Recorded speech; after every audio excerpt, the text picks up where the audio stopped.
a shield. So he didn't even need insult that. He would have been fine.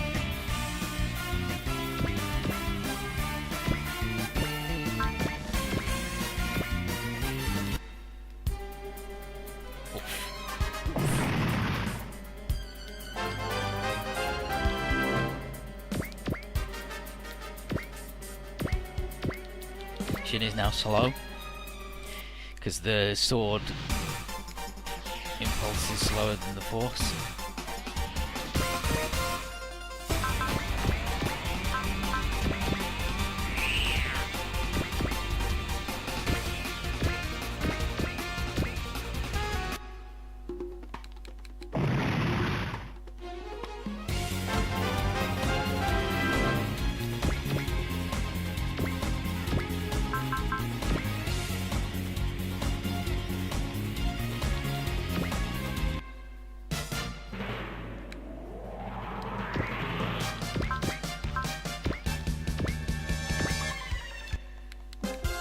Still keeping on him.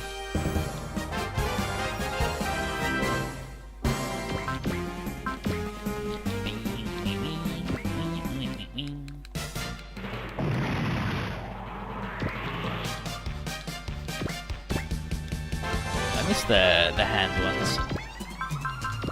The Z3 just gives us the big shit ones. And all they do is shoot big ice ball all attack at you every time. And they're just dull. Oh, I'm gonna do that. And you're gonna do that.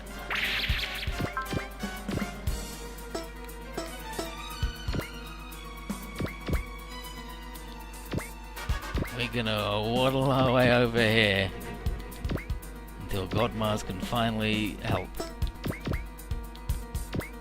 Not God Mars, the other one. God Sigma. If only God Mars was here.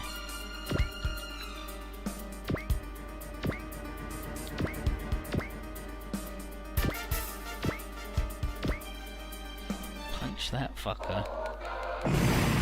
Got him, K. What's left? Oh. Frieden.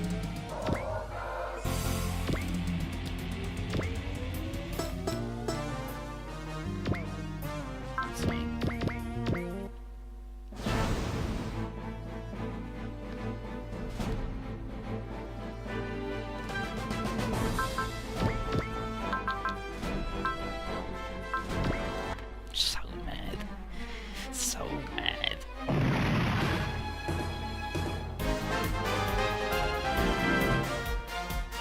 Oh, never mind. SR point got all of the shit. I guess I'm fucking good at video games.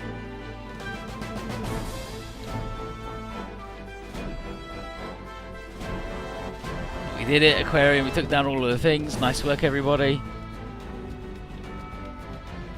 Askim versus Toby. Toby says, Askim, I've been chasing you all over this crazy world.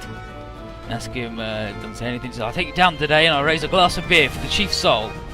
Dangerous to call upon the souls of the dead. You might find yourself being drawn into the underworld. Cisco's like, huh? Furthermore, the emotion I want you to feel is not anger. Spew that nonsense in hell. Come on. Okay, so yeah, so we just cut straight to that bit, I believe. But let's see if there's any other. So Askin doesn't do nothing. Yeah, okay, yep, so that's that. We're getting that. Good, good. Yeah, so chasing all over this crazy world, Askim.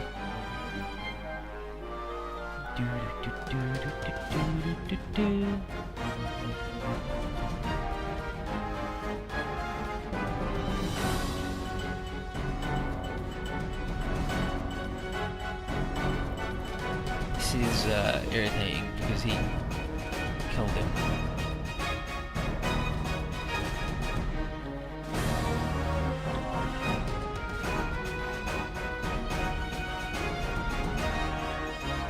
Yeah, get ready, Askim, I'm going to end this right here. And then Setsuko, tell me something first. Why did you kill our chief? If you know the answer, you'd writhe in even deeper sorrow. What? Nani? However, right now you should just be happy that you'd reunited with your companion.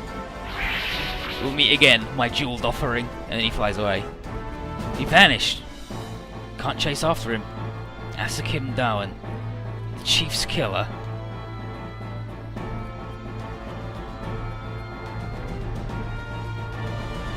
We did it. Nice work, everybody.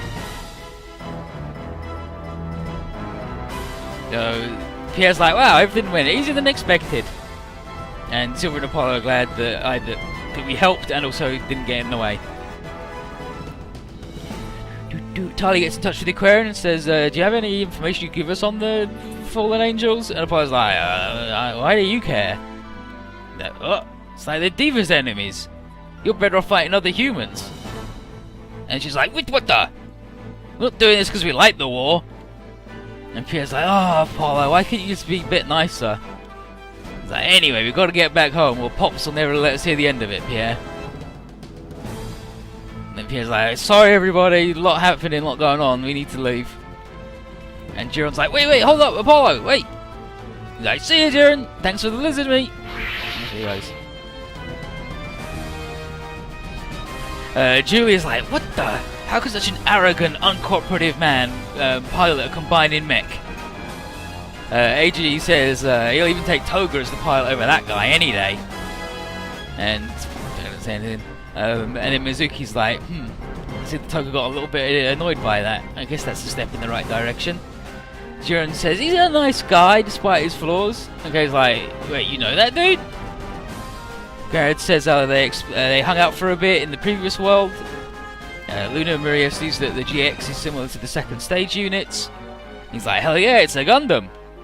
And Kiba's like, there's a lot of Gundams around. And I was like, wow, can't get away from them. And they're like, wow, some of them are even like Gavin's Bourgeonon. And Misha's like, wow, these super robots? Even bigger than I expected. And Kappei's like, hey, check out these muscles. Matthew tells Stoner that we should take a lot of pictures of this rare moment. And Holland's like, no way, that's it, we're leaving. Zaf focused, still following us, we gotta go, bye. So off they go. Howdy Snowcone, how you doing? Like Koji, they're leaving, and Koji's like, oh, I was hoping to get an autograph from the Gecko State guys. Aww. And Bright is like, after him then. And Torres is like, something coming into the area. And it's a Wyndham.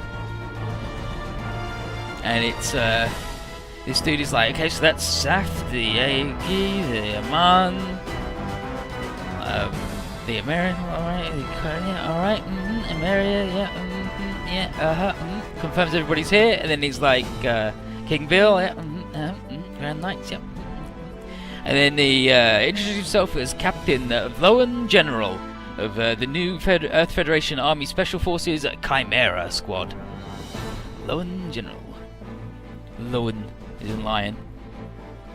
Garrett and Sarah are like, oh, he's causing trouble. Fuck her. He's like, no. I'm here under orders to request your assistance. And Brett's like, Federation asking for help? That's weird. And then Lowen says that he's unarmed, and he's like, please, can I talk to you in person? And Jim was like, sure. Thank you. He was like, Jimmy, why are you going to meet him? Yeah, Captain Lowen General. He's the Lion General.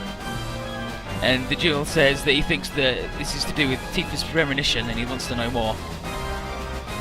Hazelmon has heard of the Chimera Squad, as well as the person who commands them. And let me just find Lowen's leader bonus. Here's Lowen. Well, this is like Leben. It's German for lion. His thing is the same as K's, but for the opposite reason of K.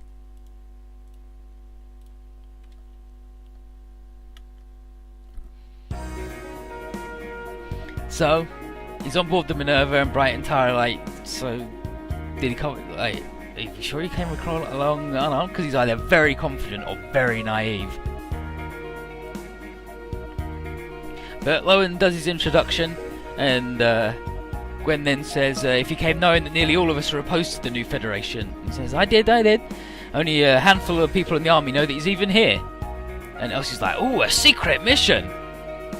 He's like, yes, that's right. And Elsie's like, why did you get so nervous out of nowhere? He's like, sorry, I'm not very good with women. And it's like, wow, don't let him on the Glomar ship then. They've all got tentacles and shit. They'll get him. Jamil's like, so why the hell would a Fedi want a secret meeting with us? Gain comes in and is like, where is he? So Gain's like, you come to us for a helping stage in a coup? And Lowen's like, not that far off. But it's like, wait, what? He's like, Captain Bright of the AUG, you, I know the reason that the AUG was created was to thwart the Titans' perverse designs for the old Earth Federation. And the person who gave me my orders shares a similar viewpoint. The new Earth Federation was created by the union of several great powers from other worlds, and it helped consolidate its dominance. And a terrible power struggle has started to rot the insides of the organisation, with governance of the new combined world at stake. Gain says, if things are this bad, why don't you split up the Federation and be done with it? It's just, the current situation wouldn't allow for that kind of separation of the armed forces. And Heisman says, I know why. There's too many exterior threats. And then says, as we all know, the world is currently surrounded by chaos. There's the plants, the colonies, the former Space Revolutionary Army, the relations between the Chirum and the Aman, the Moon Race's homecoming, the various alien invasions, fallen angels. Too many enemies for the new Federation to face. And Gain says, well, as the stealth-style world police, you can't afford to ignore any of those. And then Gwen says that the Feds can't fight properly if the control of the army is lost in the power struggle. And Lowen says, the war keeps expanding and the common folk will be further affected, and he wants to find a way to protect them from having to deal with even more confusion.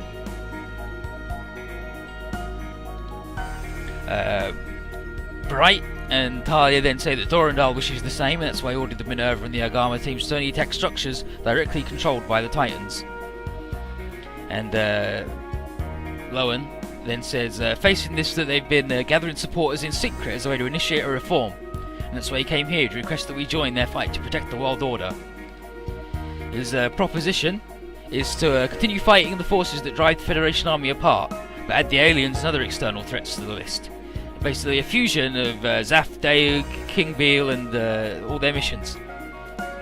Hazebon says that he's like, I guess it was your superior. It was the mysterious support inside the army that allowed the Blue Fixer to keep acting independently. He says, I can neither confirm nor deny that. He's a soldier after all. Bright agrees that our desire for world peace is the same, and everyone's shown a willingness to fight against aliens and fallen angels today. Quattro, however, figures that Lowen asking us to band together is a different story, because he's from the Federation army. He's feeling like there's a hidden agenda here and wants to know what it is. Maybe it's just the Federation using us for its own gain. And Lowen says that he expected Quattro's eyes wouldn't be fooled, and inwardly Quattro's like, he probably knows about my past if he knows how the AU were formed. Yeah, no, like the Aman women have these two weird tentacles that come out of their back, and then there's like, ooh, gonna get you. But Lowen says, truth be told, the current new Federation army isn't really an organisation trying to protect all of the people. Talia figures anti-coordinator and anti-spacenoid policies. And he says, not just that, the army considers even the possibility of abandoning entire regions, including members of the Federation, to fend for themselves. And Bright says, that's not an impossible course of action with the Titans in control. They've been known to sacrifice people who don't follow the party line. And Lowen says that he's correct. And Jamil says, so you want our help to save the people that the Federation has abandoned? It's like, that's right, my superior is willing to provide you with resources, information and funds to do so. And he says, not as a reward, but just as a way to help you indirectly. And he says, naturally you're all aware of the situation and can't force you to cooperate any more than you want to, but please, lend your power to safeguard peace and order on the planet. Gwen there certainly sees the merits behind his words. If anything, joining forces would boost our power, plus it would help his own goals, because he's a big old nerd. Bright and Talia can't make a decision like this on their own, but they'll give their conditional approval, pending actual approval from Durandal. And Leon says, thank you for at least allowing me to establish connections with Durandal, and please, if you allow me to establish connections with Durandal in person, it'll prove helpful. Elsie asks if, he's like, Gain, can we join too? He's like, well, contacting the army would certainly help the Exodus. Part of their federation, but Siberia is controlled by Siberian Rail. And Lowen says that he'll help any way possible. Jamil's on board, because he's also got a few things he'd like Lowen to look into. And Shah will help, but as an Imanian, they require payment. And Hazemon figures this is for the best in the fight against the aliens and offers the group's combat data to everybody. And Lowen is super happy and deeply thankful for everyone for accepting. And Gwen is all, that's not necessary, because everyone here shares the same wish for peace and order. So first things first then, Lowen will install UN terminals on our ships so we can keep in touch, and we'll never forget this day, when everyone joined forces to protect the planet. Bright and Gain like the sound of that. It's bigger than usual, and Elsie figures nothing to be afraid of, because everyone's going to give their best, and Jamil is like, this is what Tifa's prophecy was for. But outside, Toby has just learned that Setsuko's been looking for him. And she says that despite losing the chief, she never forgot that she was a member of the Glory Star, so she went looking for him in hopes of fulfilling their mission to complete the Vagola. And Toby says we've got something else to do too, defeat the one who killed the chief. Setsuko asks if he's been chasing Asukim all this time, and he says more than that, he's even fought him a couple times. And today's battle made it clear that he's coming for Glory Star members. He doesn't know why, but he did try arguing with the guy previously, but got nothing. He plans on making Asukin tell him everything next time he shows up, though. And he says neither of them can return to the army, and asks if Setsuko is really going to continue the work of the Glory Star, despite that. And she says it's all she's got left in this world. And Toby says, alright then, we'll both carry on that mission from here on out. And she answers with, Sir, aye, sir. But considering they're longer soldiers, he's got one last order as their superior. Call him Toby. They're partners now. And that's their bullshit. Meanwhile, we gotta go to Clear Bonus. They gave us 30,000 money and 500 blue stones. Lowen just showed up with a fucking suitcase full of money. But we're going to the Bazaar. Kei's showing everyone around the market, and Koji's like, wow, this is crazy. Cafe is like, you can buy anything here. And Kei says, I don't think there's anything the Imanians can't procure. And Minji's like, wow, we're already talking like an Imanian. Keiko asks if he came from their world. And Kei's like, yep. And I combined my old Bronco 2 with a Drifand and made it the August. And Koji's like, wow, both the Yaman and Shiram seems to have inertial control tech. He's like, yeah, we do. So I was researching that back in the old world. Can I get more info? And Kei's like, oh, this technical stuff's real boring. And then Minji says, why don't you go check in with Leek for a basic explanation? And Koji's like, sure, I'll take it from there. Tudor then says some textbooks on the theory are on sale in a nearby booth. And Koji's like, oh shit, getting on that. Cafe's like, wow, I can't believe that dude's a real studious guy. And Keiko, yeah, he's like, I can't believe he's a nerd. He's like, he's studying things. And Keiko's like, you make it sound bad, but he's like, he's a nerd. What? But Kei's like, I wonder what he's planning on using that control tech for. And so, here we will buy the inertial control. The inertial engineering manual.